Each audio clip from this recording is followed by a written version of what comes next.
challenger on my left, fighting out of the blue corner, entering the ring wearing white trunks with gold trim and fighting out of Detroit, Michigan. He weighed in at a ready 167 pounds.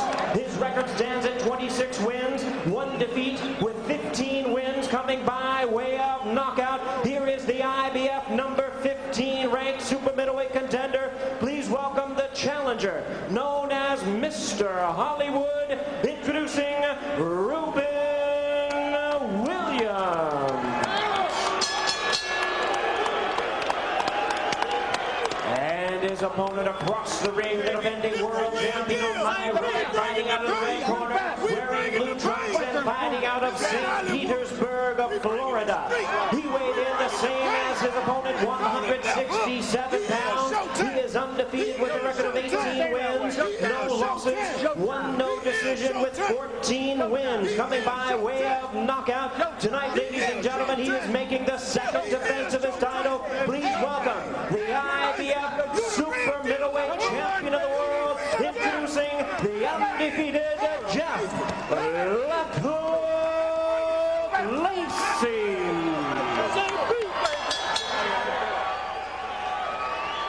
Once again, a referee in charge, Tony Weeks, now to give instructions. 12 rounds of championship boxing schedule. Okay.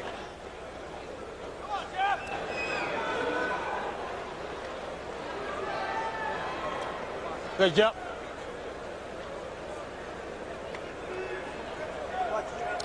Okay, gentlemen, you both received your instructions in your dressing room. Okay, right here is good, anything else is going to be low.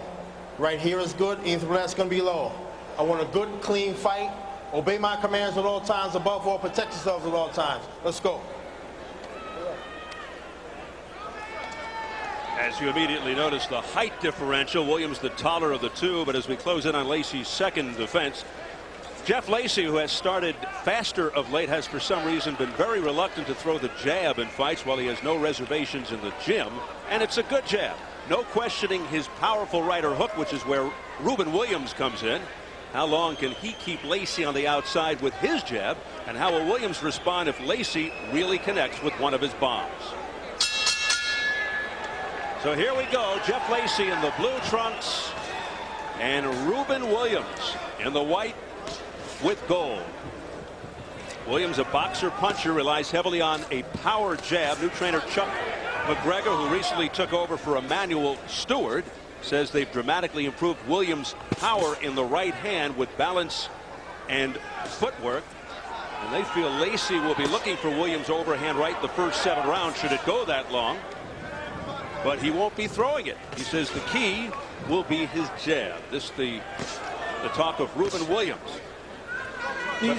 These first rounds are very important for Rubin Williams, obviously. He needs to do 2 things. He needs to, as you pointed out, use the jab to control this fight. But I firmly believe he needs to land something in the first couple rounds that will get Jeff Lacy's respect. Now we wonder if Williams is quick enough to avoid Lacy's power to get out of the way of those punches. Will he telegraph, and will he pay if he misses? Now this is a big ring in this at the Mandalay Bay, and let's point out right off the bat, very good work with the jab by Williams. I mean, he's landing, not everything's landing, but they're good solid jabs. Oh my, wow. But now Lacy goes to work, and the crowd senses Jeff Lacy's power. Body shots by Lacy.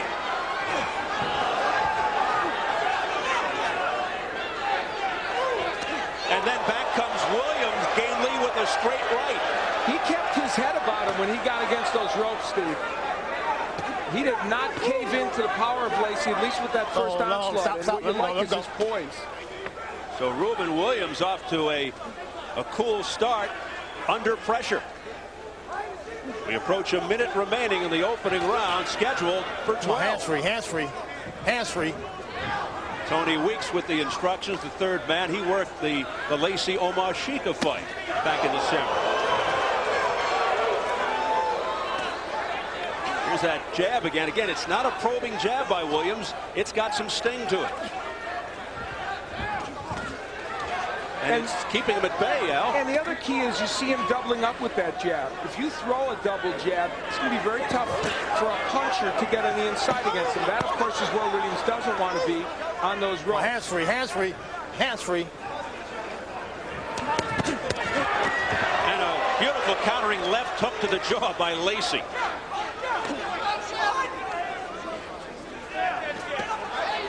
Williams threw a flurry, and then all it took was one punch by Lacy to get his attention. And now a right uppercut to the chin by Lacy. You got to be careful on the inside with Lacy. Not where you want to be.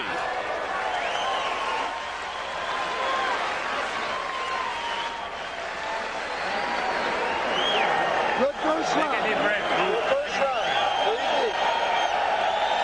Okay, good first round. Don't slug with him. Okay. Boxing more. Okay. Deep breaths. Jeff Lacy was able to get on the inside against Rubin Williams at this point. It was the right hand that drove him back against the ropes, and yet another.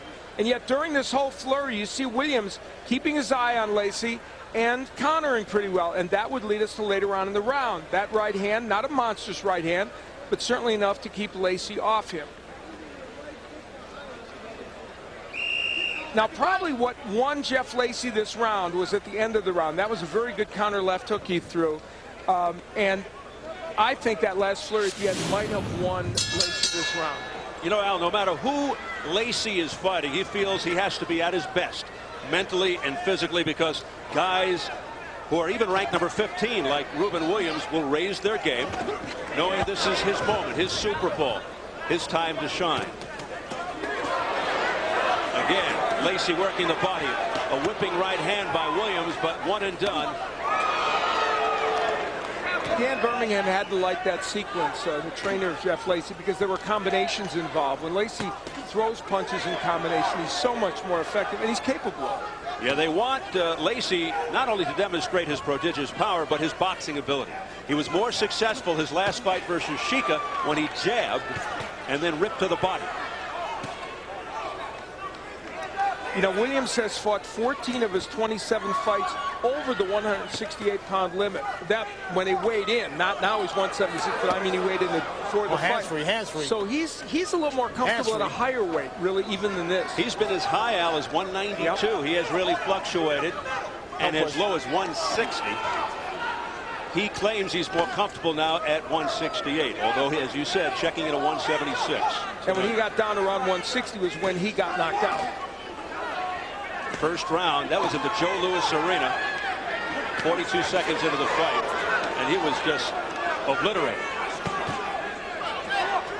A reminder, too, and if you've seen Jeff Lacy fight before, you know that it frequently takes 2 or 3 rounds before he starts to pick up the pace, and his power is such an equalizer in fights. So while Williams is definitely doing a very good job now with things like that jab and right hand, you have to keep in the back of your mind that Lacy is very good as you head into the middle round. This is a very good fight, though. This is a very entertaining and interesting fight between these two super middleweights. Something Jeff Lacy would like to change, though. Yeah. I don't know if that's ever going to change, Steve. I really don't.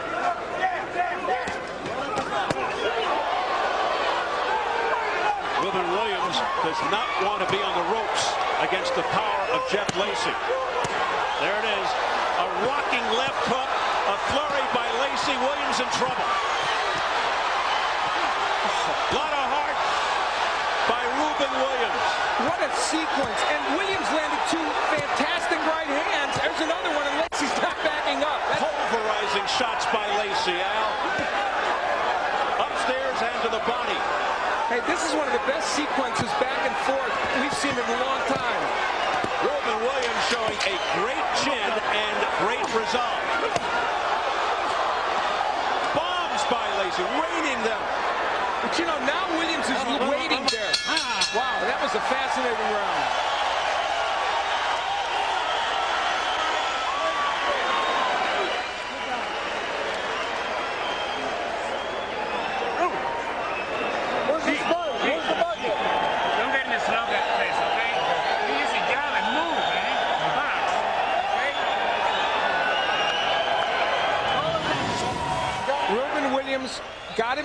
trapped on the ropes, and Jeff Lacy did some very, very good work.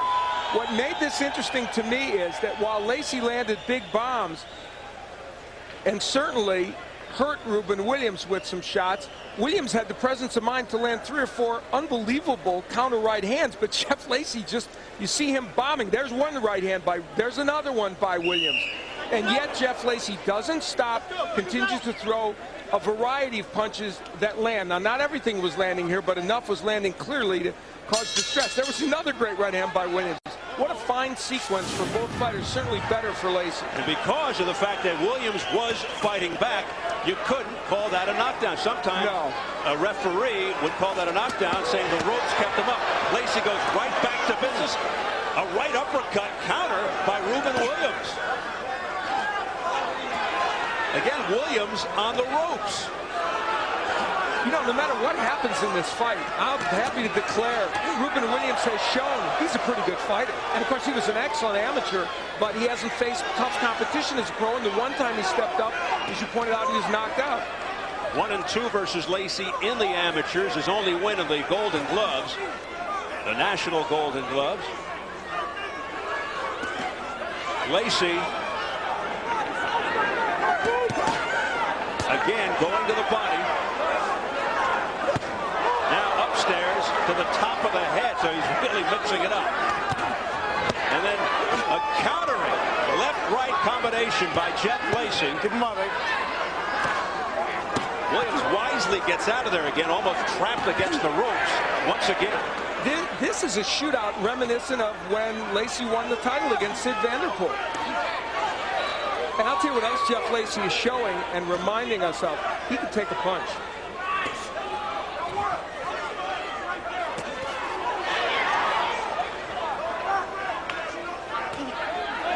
Less movement from Williams, you see. And that's a problem for him right now. Lacy continues to try to cut down the taller Rubin Williams. Straight right hand got through the guard by Lacy. And here's Williams again, trapped against the ropes. Same spot he was before. But he hits back. Another whipping right hand by Rubin Williams.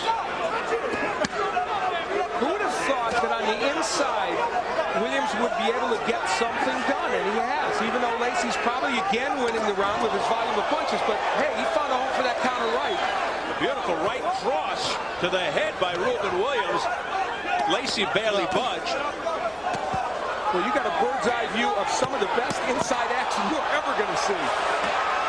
Look at this exchange. Great counter punching by Williams off the ropes.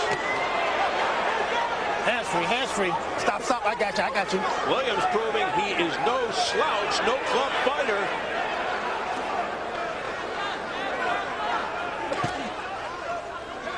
Staying in there and then some against the champion, hard-hitting Jeff Lacy.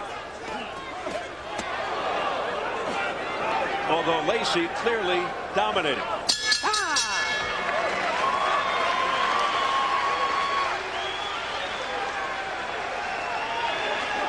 On the inside. Okay. It's the only mistake you're making. Don't drop your abs on the inside. Keep them up high all the time. How you feel, Tim? Good. Good. Jeff, when you're inside, break. Break and break. Step out. Punch. Okay. Here.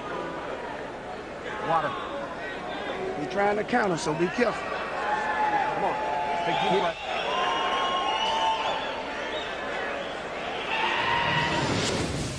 Well, they talked about countering in the Lacy corner. And you see they want Lacy to take a step back and get his punches out there. When he's in that punching range, that kind of right hand is landing by Williams. And we see another look at it. Good short right hand by Williams. Wow. I mean, that's a short, powerful punch, but Jeff Lacy takes it in stride. Dan Birmingham over there also trains Winky Wright, which is why he's here. Close friend of Jeff Lacy's, and Birmingham, the 2004 Trainer of the Year, his 4th pro fight with Lacy after being with Jeff for over 100 amateur fights.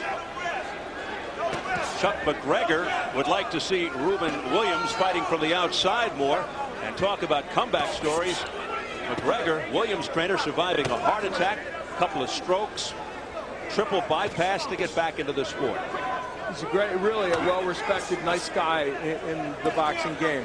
You know, the interesting thing about Williams is, and what you said, McGregor wants him on the outside, he also showed ability on the inside against Jeff Lacy. And that is the kind of thing that will keep him in this fight. Good body work. You know, we talked about Lacy working the body, Steve. He could have rewards in 3 or 4 rounds that he's doing that.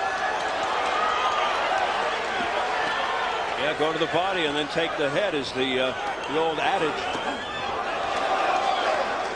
Williams is boxing very well in this round. And the crowd getting behind the underdog. Back comes Lacy on the charge. It has been pretty much all action, non-stop, through 3+ rounds. Lacy just teeing off, missing. Back comes Williams with a heavy right hand over the top. We've seen Jeff Lacy in troubled waters before. But right now, Rubin Williams in round 4 getting a lot done. Now here's Lacy with a left that starts a flurry.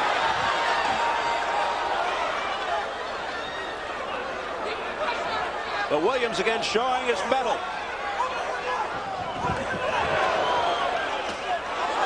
That one blocked by Williams' glove, but even those have to hurt. Williams missing there both times.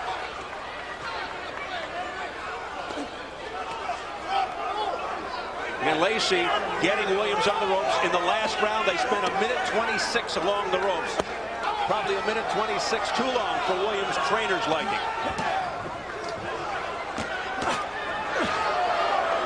And you know, oh, what a right hand by Williams. But once again, Lacy nearly just hardly flinched. You know, for all their protestations that he can't fight on the ropes, guess what? He's fighting pretty good off the ropes, even though he takes punishment. But he's better off in the center of the ring.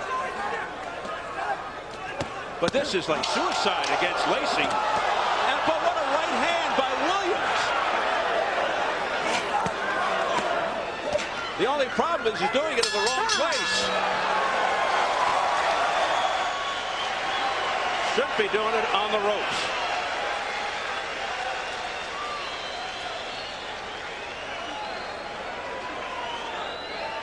Don't stop dead the whole fight. Keep yourself moving. Same movement, baby. Breathe. Breathe. Breathe. Breathe. In the center of the ring and on the outside, Williams was excellent in that last round. The jab, the straight right hand landing very, very effectively. Lacy trying to shake that off. But Jeff Lacy was able to push him against the ropes and land some good shots. There's the jab that Lacy has not been using as much as he would like in this fight, and was able to get a little work on the inside. These exchanges on the ropes are fascinating. For all intents and purposes, you wouldn't think Williams could even survive in this posture, and yet not only has he survived, in some instances you see there, he has flourished. Bordering on amazing that Williams has not been down in this fight. Round 5.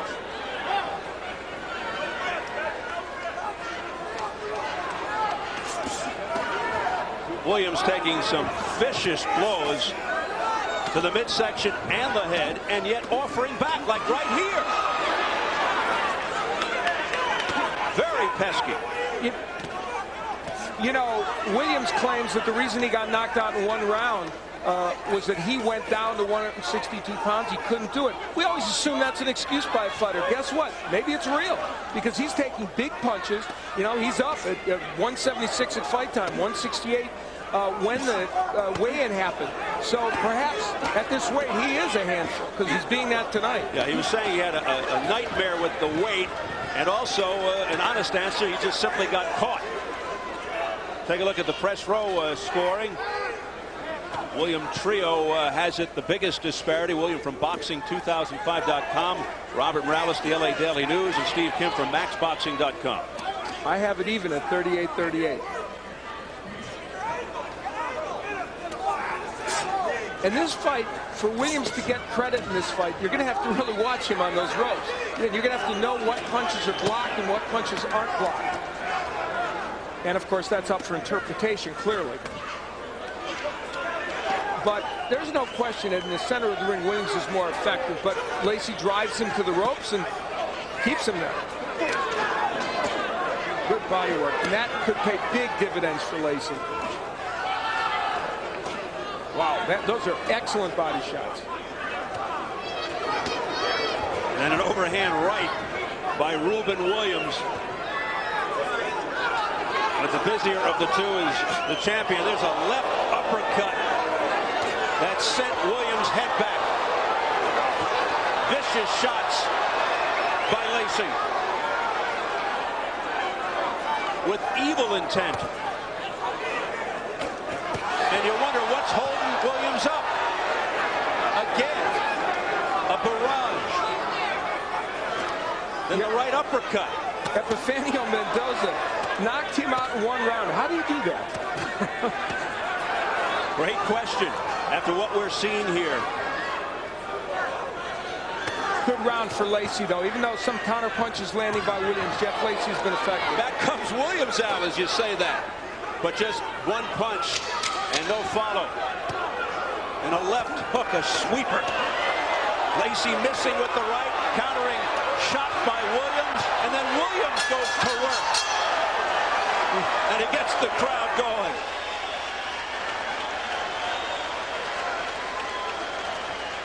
How you feeling, kid?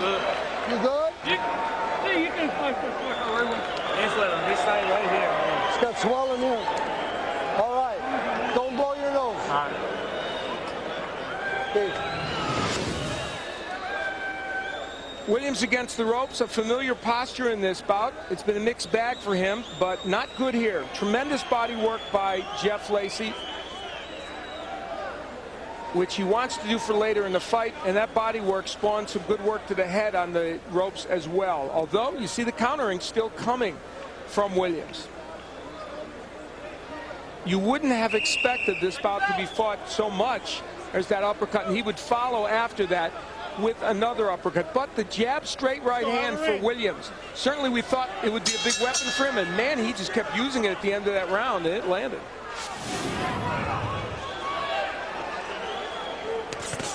Jeff Lacy has had to have gained the respect. Right here from Rubin Williams, the way he has held up. Again, Lacy just pounding away. Yeah, there's no question that Lacy has to respect Rubin Williams and know that this guy's a pretty good fighter at this juncture. Now, when Williams is using that jab in the center of the ring, it's effective. If he could stay in the center of the ring, Steve, Williams would be in good shape in this fight, but either because he can't or because Lacy pushes him against the ropes, that's when he gets in that posture. Which isn't to say he doesn't do some good countering there, but clearly it's not the way to beat Lacy. Yeah, you got to believe Williams doesn't want to be here against the ropes. He just keeps getting forced over there by the power and strength of Jeff Lacy. And he might not have the stamina at this juncture in this fight to keep the movement in the center of the ring.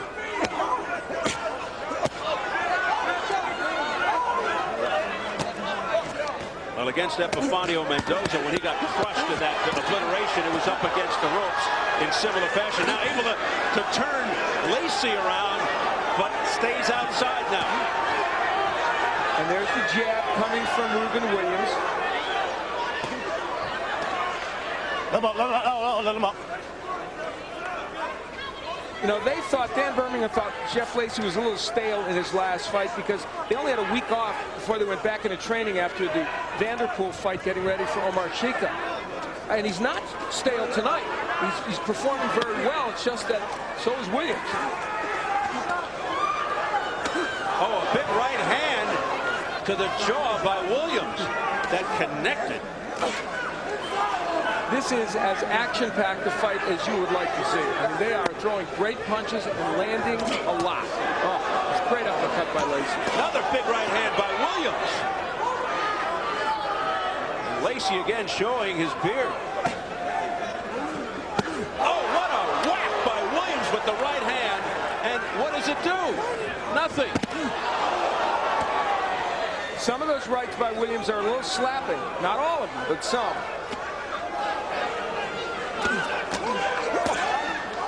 Again, the close range, the infighting. Williams using the elbow and shoulder a little bit. But it's Lacy scoring here. Oh, man, what shots by Lacy. What's holding Williams up? Literally saved by the bell.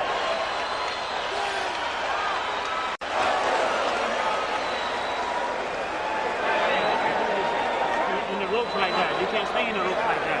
Gotta stay off the ropes. Take a deep breath. Look at me for a minute. When you look at Let me see the doctor. Look at me for a minute. How you feeling? Good. How you feeling? Good. You have a headache? Watch it after the bell, please. No, that was clean. No, it's after the bell. Take a deep breath, baby. Open up. Okay. Well, to say Jeff Lacy was effective at the end of the round is a gross understatement. He threw very good, compact, and accurate punches once he got Williams against the ropes here. It all starts with the uppercut, which he found a home for a round or two ago.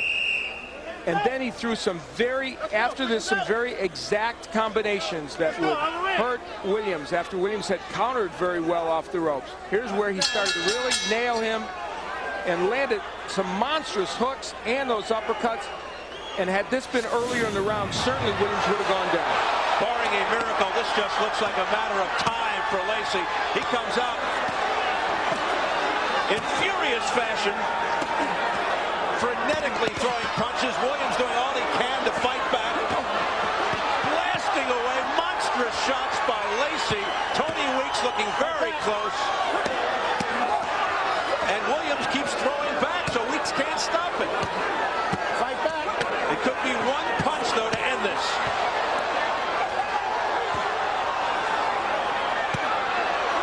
Unbelievable. That's it. Finally, Tony Weeks. No arguments. Saving Rubin Williams from further battering and punishment. Joe, I'm coming to get you, baby. Give me my Referring to Joe Calzaghe. Jeff Lacy's a warrior, and so is this man. How you doing? I'm good. You know where you are? Yeah. Where are you? Okay. Okay. I told you, baby. You handle your business, baby. You look good, baby. What I told you? Told you heard him, DJ. You came right out there. I got on his ass. You look good, baby. Handle your business. Let me see that The best question of the night was to Rubin Williams. Do you know where you are? You know, Rubin Williams performed exceptionally well in this fight, even in losing, and probably raised his stock as a super middleweight. Too many headshots, huh? Yeah, too many. He's in good shape, but I was ready to stop it. real deal. The new real. And that's the man who I offered want to up unify them belts. the headshot. Super middleweight championship. Unify. It never been done before. I'm looking to do it. Look over here. There you go. And look, he's amazing. Well, that is his immediate goal, to unify the title. But again, not a lot of marquee names at the super middleweight top.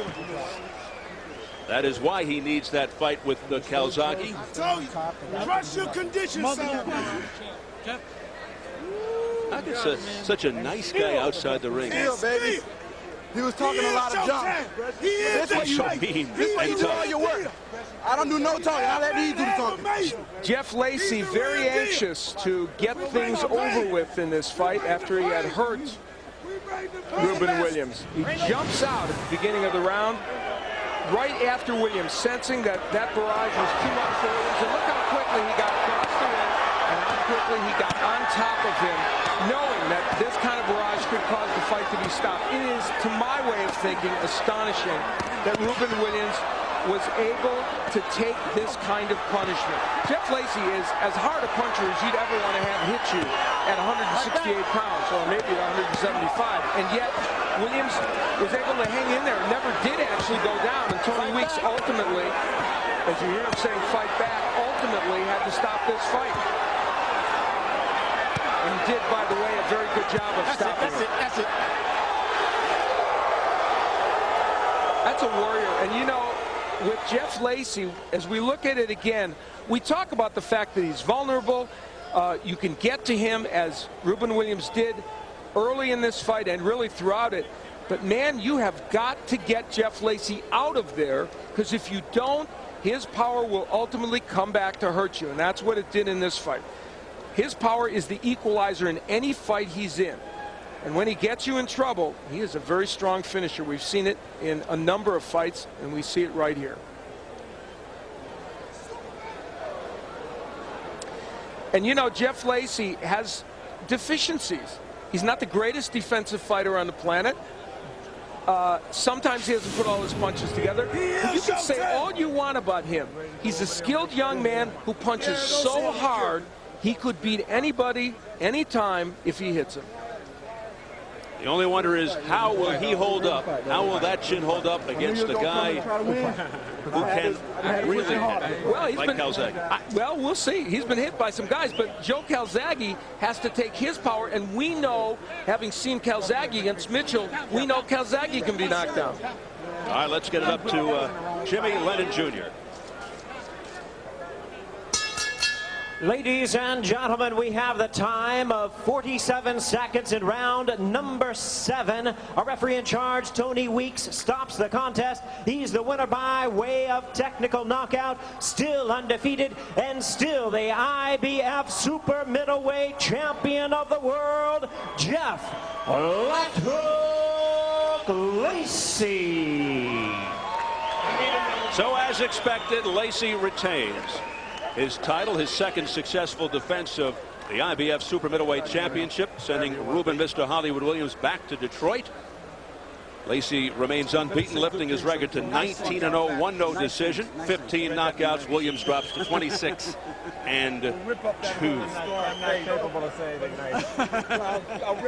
Jeff Lacy victorious again. He wants that defining fight, and it could happen in December with Calzaghe in Wales, but his goal is to be the undisputed super middleweight champion.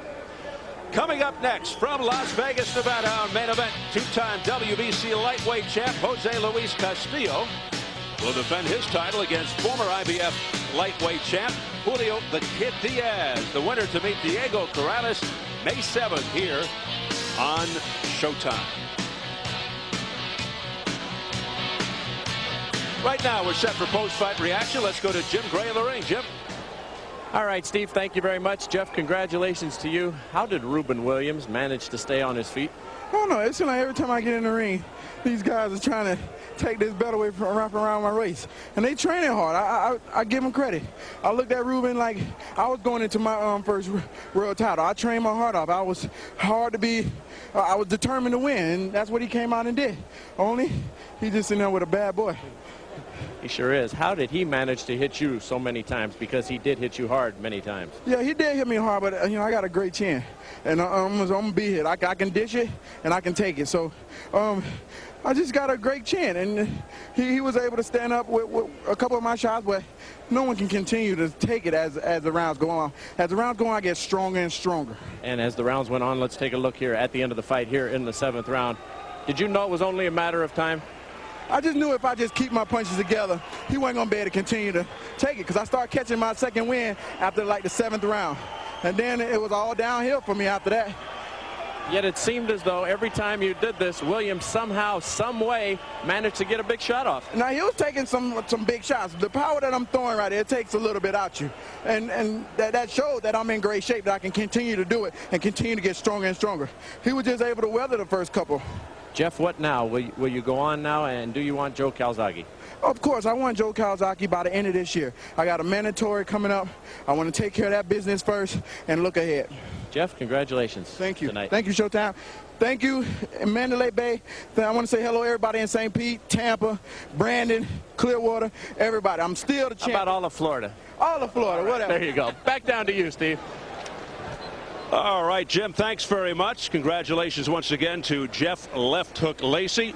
Let's check out how the scoring went for Lacy versus Williams. First, the official judges' scorecards.